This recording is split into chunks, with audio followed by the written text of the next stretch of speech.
Usually you're not one to pick fights or get into one. You try your best to be peaceful, not to push people, and not to do anything that would get you in trouble. And still, sometimes it seems as if trouble just follows you. You're in the training room, just at the door, and you're about to get ready to train when boots slam down the hallway and a voice cuts through the air, loud and angry. What the hell do you think you were doing out there? You flinch before you can stop yourself, and your shoulders tense instinctively. You turn just in time to see one of the operatives storming towards you. It was a senior one, definitely not part of Section 6, and you were quite sure that Miyabi didn't like her either.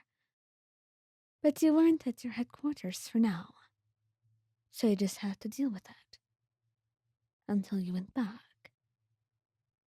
You broke formation, she continues. You endangered the unit.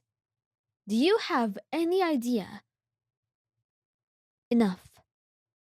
Miyabi's voice cuts through, and she steps forward. Unsurprisingly enough, she positions herself between you and them without looking back. Her posture is straight, presence absolute.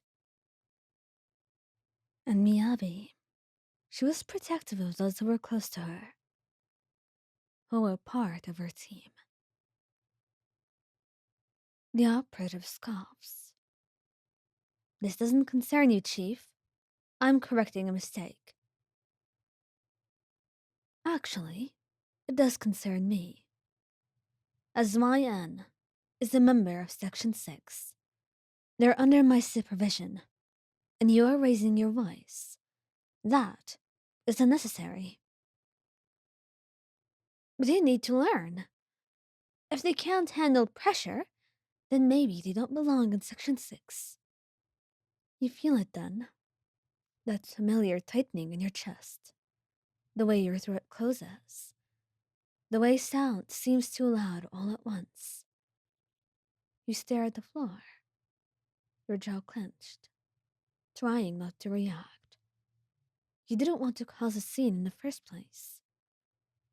But now, faced with your own inadequacy, something you've thought about alone, many, many times, something that sometimes bugged you late at night, you couldn't help but feel affected.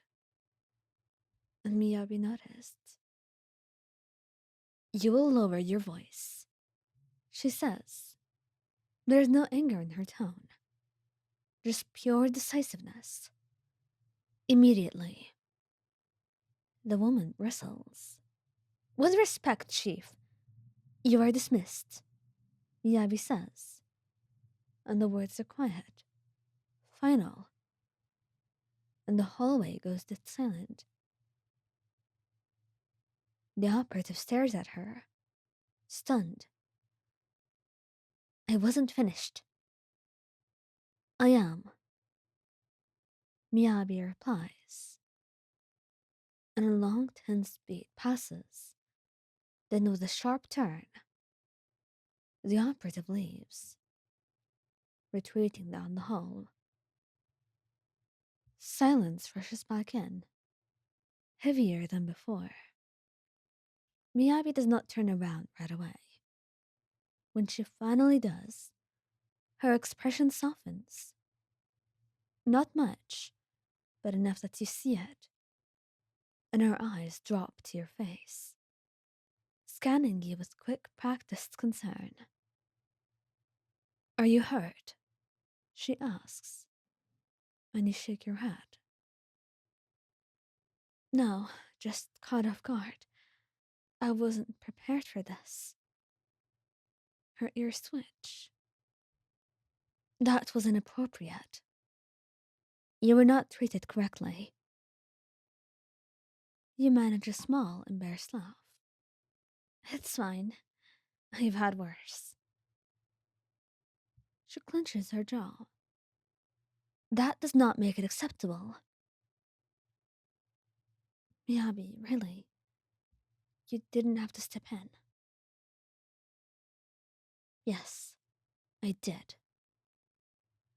She hesitates, then adds, awkwardly, but sincere. No one is permitted to speak to my agents in that manner. My agents, she said. Her chest ached a little bit, this time in a different way. Well, I'm grateful. Thank you.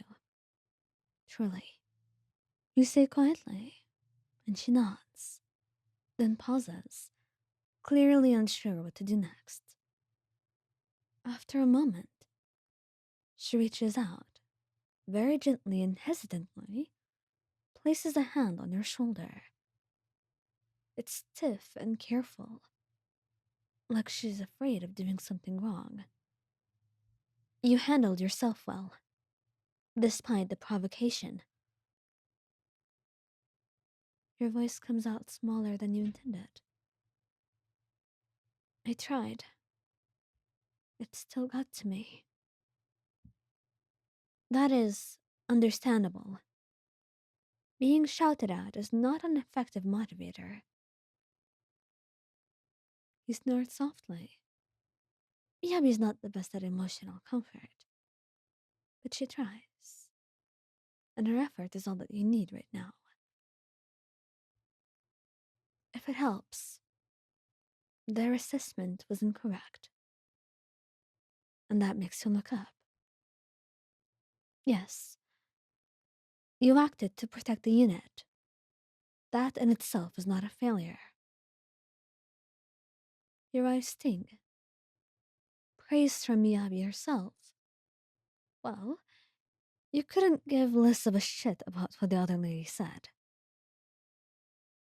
Thank you. I needed to hear that. No need. I'm only saying the truth. Would you like to remain here a moment longer? She asks, and you nod. Yeah, I would.